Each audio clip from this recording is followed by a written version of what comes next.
Welcome to the debate. If you look at the dashboard of, any high-performance sports car, right at the edge of the tachometer, you will see the red line. Right, the literal red line. Exactly, yeah. It is that precise zone where the engine is just, maxed out. It is burning fuel at an incredible rate and delivering absolute peak power. And in engineering, you are taught that you can hit the red line to win the race, or, to overtake a competitor or climb a steep hill. But you definitely cannot stay there. No, you can't. If you do, the engine will literally tear itself apart from the heat and friction. Yet, somehow, in our modern working world, we seem to have developed this entire culture that insists the red line isn't just a gear you use occasionally. It's treated as the only acceptable speed to travel. Yeah, it really is. So today we are asking a fundamental question about how we work. Is this intense, rise and grind ethos a necessary engine for achieving exceptional success, agency, and genuine vocation? Or is it a toxic mirage that colonizes our identity and is quietly destroying our capacity to think? It is a massive question. It is. And I will be arguing that despite its extremes, relentless persistence, intense sprints of effort, and raw grit are fundamental requirements. They are completely necessary for overcoming inertia and achieving anything truly meaningful. And I will be arguing that hustle culture is a dangerous illusion. It is basically a brilliant labor relations strategy heavily disguised as a personal work ethic. It recruits us into our own exploitation, it degrades our biology, and frankly, it relies entirely on survivorship bias to keep the engine running. All right, well, let's lay the foundation by looking at the undeniable reality of high achievement. At its core, the drive to outwork and outdiscipline the competition is grounded in the basic mechanics of how value is created. We live in a highly saturated, highly competitive market. Genuine vocation, actually building something from nothing. It involves difficulty, frustration, and periods of profound resistance. You simply do not achieve extraordinary outcomes through ordinary, comfortable routines. Sure, but ordinary routines aren't inherently bad. No, they aren't. But intense effort, specifically in the form of highly focused, exhausting sprints, is an incredibly effective lever.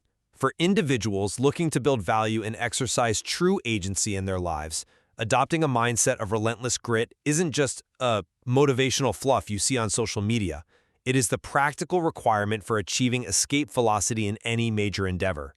I come at it from a very different way. Hustle culture is not simply a strong work ethic. It is not just about putting in an honest day's work. It is a totalizing ideology. A totalizing ideology. Yes. What I mean by that is it reframes the reality of an uncertain economy, a place where a single medical bill or layoff can ruin you, and it frames that precariousness as an entrepreneurial opportunity. Oh, interesting. Right? By doing that, this culture successfully shifts all the economic risk downward onto the individual. It demands that you treat your own time merely as a commodity to be liquidated. And perhaps most dangerously, it prioritizes the appearance of work over genuine effectiveness, acting busy for an audience, basically. Which leads where exactly? Well, ultimately, this leads not to financial freedom or agency, but to profound personal emptiness. I think to understand this, we really have to look at the mechanics of who actually succeeds. We are constantly surrounded by the mythology of the garage startup. The self-made heroes of our era, the founders who slept under their desks to get the product shipped. The classic Silicon Valley fable. Right. And critics often claim these origin stories are weaponized. But let's look at the raw mathematics of success. If we accept that success is a product of timing, capital, your network, luck, and individual effort, we have to acknowledge a hard truth here. Which is? For the vast majority of people, specifically those without inherited advantages, raw hours and pure individual effort are the only variables in that equation they can actually control. Yes, they are the only variables you control. But assuming that maximizing those specific variables guarantees success is the trap. I see why you think that, but let me give you a different perspective. If you are born without a safety net, without access to venture capital, and without a powerful alumni network from an elite university, you cannot optimize for luck. True. You cannot optimize for connections you just don't have. You can only optimize for output. By applying massive amounts of effort, by adopting the grind, you are trying to force the mathematical certainty of success. Forcing the math. Exactly. You are taking the single lever you possess, which is your own labor, and pulling it as hard as humanly possible to overcome the massive structural deficits you started with. I'm sorry, but I just don't buy that. Let me tell you why.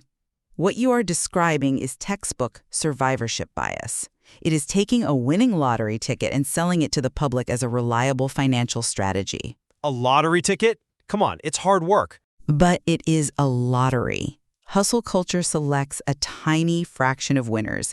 You know, the one guy who worked 100-hour weeks in his garage and built a billion-dollar unicorn. And it puts him on a magazine cover. Meanwhile, it renders the millions of equally hard-working non-winners completely invisible.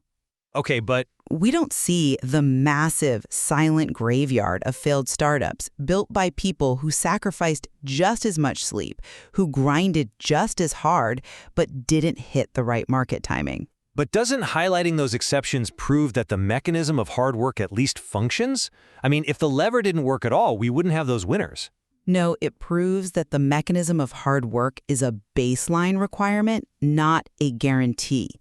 And the danger of this mythology is that it universalizes a path that is genuinely viable only for those who secretly possess a safety net. A safety net isn't always a requirement for hard work. Well, the ability to take massive risks, to grind on a startup for 3 years without taking a salary, that usually depends on having the capital to survive if you fail. Maybe your parents can let you move back in. Maybe you have a trust fund. Sure, those people exist. Hustle culture creates a narrative that credits the advantage for their hustle while simultaneously blaming the disadvantage for a perceived lack of mindset. It completely ignores structural barriers to mobility and repackages systemic inequality as a failure of individual effort. I hear that, but I think it's crucial we don't completely strip agency away from the individual in this equation.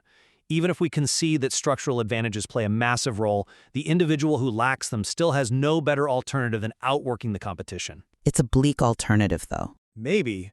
But if we tell people that success is purely structural, we breed a really toxic kind of fatalism.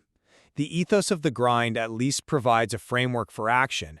It gives you something to do today to change your circumstances. Action, yes, but at what cost?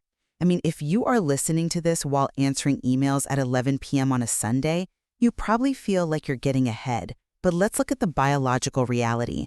Hustle culture treats human physiology as a mere inconvenience to be optimized away with caffeine and willpower. Let's explore that physiological cost, because this is where the debate gets very tangible. I want to defend practices like the 5 a.m. club and the willingness to work extraordinarily long hours, at least in specific contexts. Oh, I can't wait to hear this. Look, I am absolutely not suggesting human beings don't need rest, but I am arguing that liquidating some comfort is absolutely required during critical periods. Think of a rocket launching into orbit. Okay, back to the engineering metaphors. They work.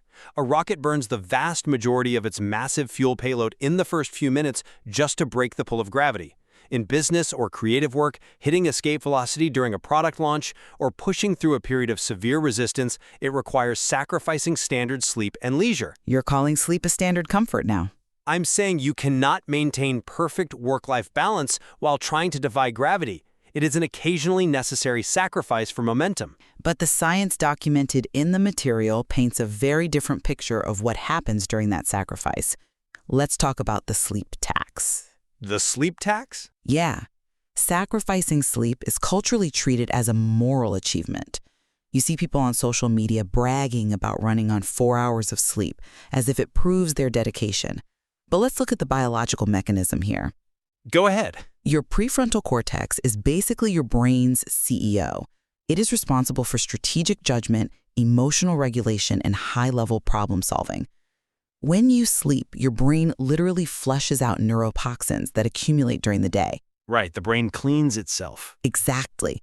So when you consistently skip sleep to hustle, those toxins build up, effectively shutting down the CEO. Neurologically, chronic sleep deprivation produces a cognitive state that is literally equivalent to legal intoxication. Well, surely there's a difference between a focused 2-week sprint and chronic long-term deprivation. The culture doesn't differentiate. The ethos is constant. Grind every day. And the data shows that productivity drops off a cliff after 50 to 55 hours a week. When you operate in that state of health debt, you are actively degrading the exact part of your brain needed to actually succeed. I'm not convinced by that line of reasoning because it assumes all work requires peak prefrontal cortex engagement. It assumes every single task requires the CEO. Most high-value tasks do. But there is a vast amount of necessary execution in any endeavor that is simply about volume.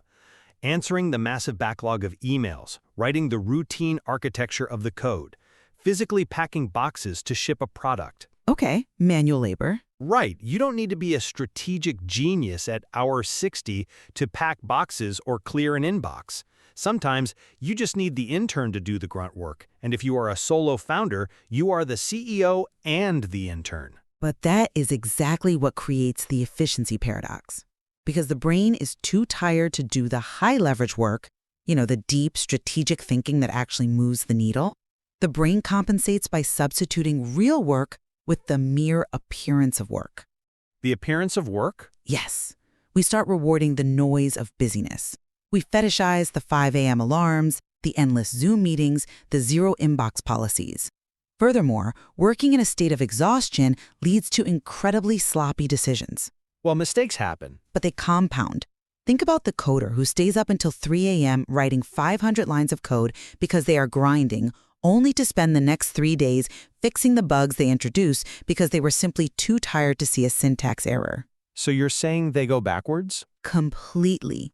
You aren't gaining time by sleeping less. You are trading high-quality cognitive hours for low-quality performative ones.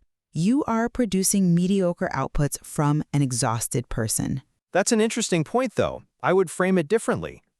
I don't think it's always an efficiency paradox.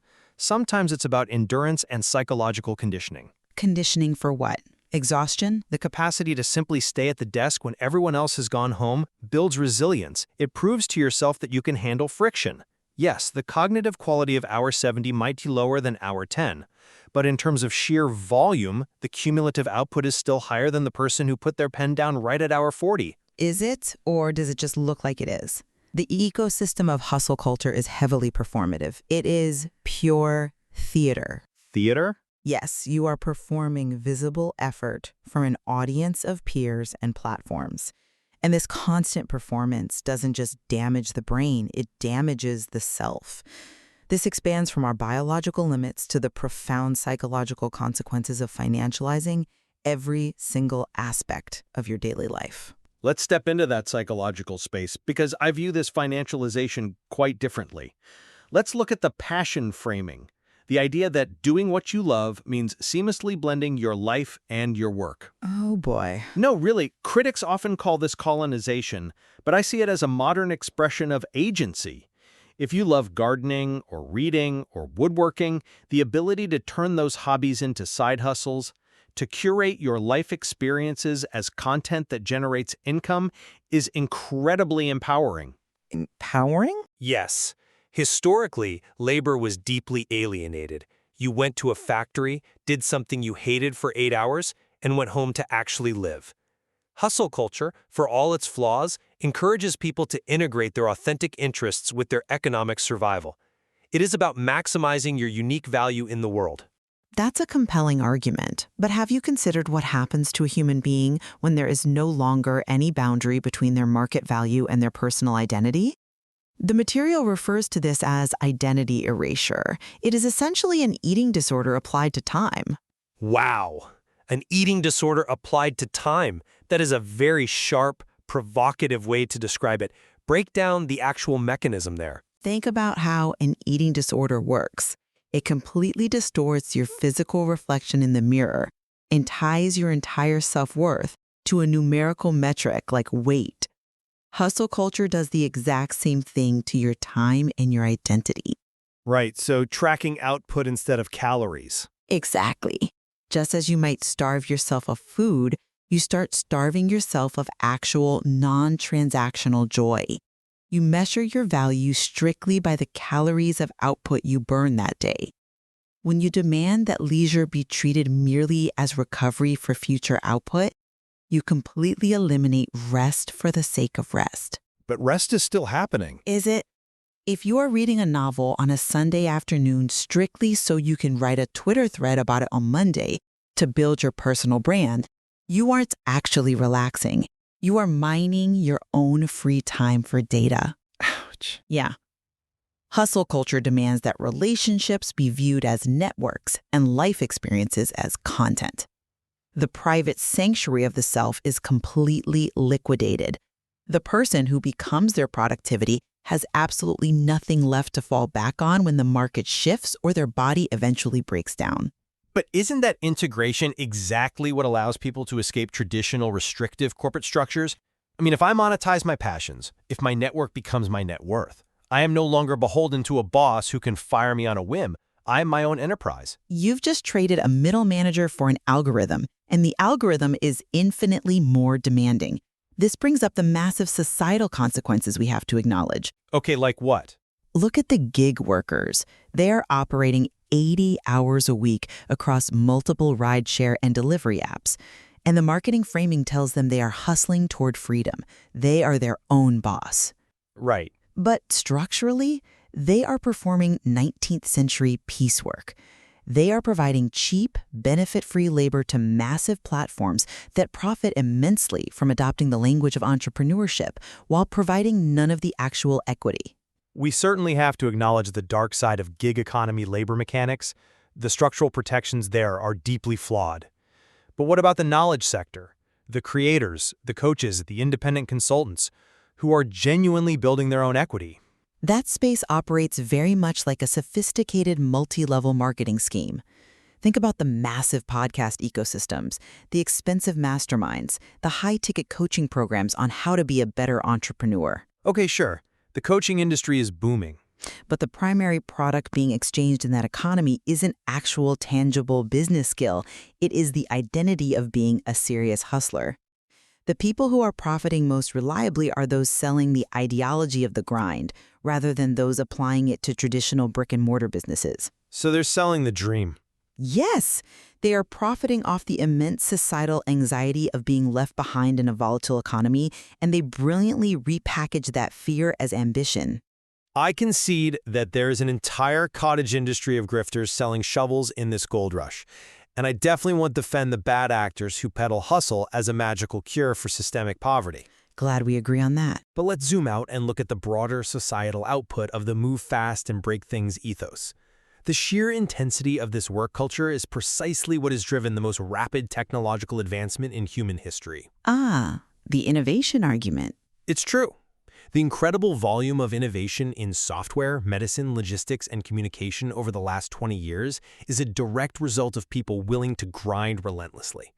If everyone worked a comfortable 35-hour week and completely disconnected on weekends, we simply would not have the technological marvels we rely on today. Yes, it has driven rapid technological advancement, but with profound moral indifference. The hustle framework is completely obsessed with the intensity of the work, but it is entirely indifferent to its quality or human significance. How so? Building something genuinely valuable for society and optimizing a predatory consumer product are treated with the exact same reverence by this culture, as long as you work 90 hours a week doing it. Well, effort is effort. But direction matters. This hustle at scale has driven the development of social platforms that actively damage adolescent mental health, simply because the engineers were hustling to increase engagement metrics. It drives AI development that aggressively outpaces safety considerations. I see your point. It directs our most educated, ambitious youth toward building venture-backed apps that harvest human attention, rather than working in unglamorous but essential sectors like basic scientific research, infrastructure, or education. So you are arguing that the sheer mechanism of the grind inherently corrupts the output, because you are moving too fast to see the damage? Exactly. I am arguing that when speed is prioritized over deliberation and relentless growth is prioritized over consequence, enormous societal costs are externalized. We celebrate the founders for their hustle and put them on pedestals, but society as a whole ends up paying the bill for what they broke while they were moving so fast. I think we have mapped the boundaries of this phenomenon quite thoroughly today.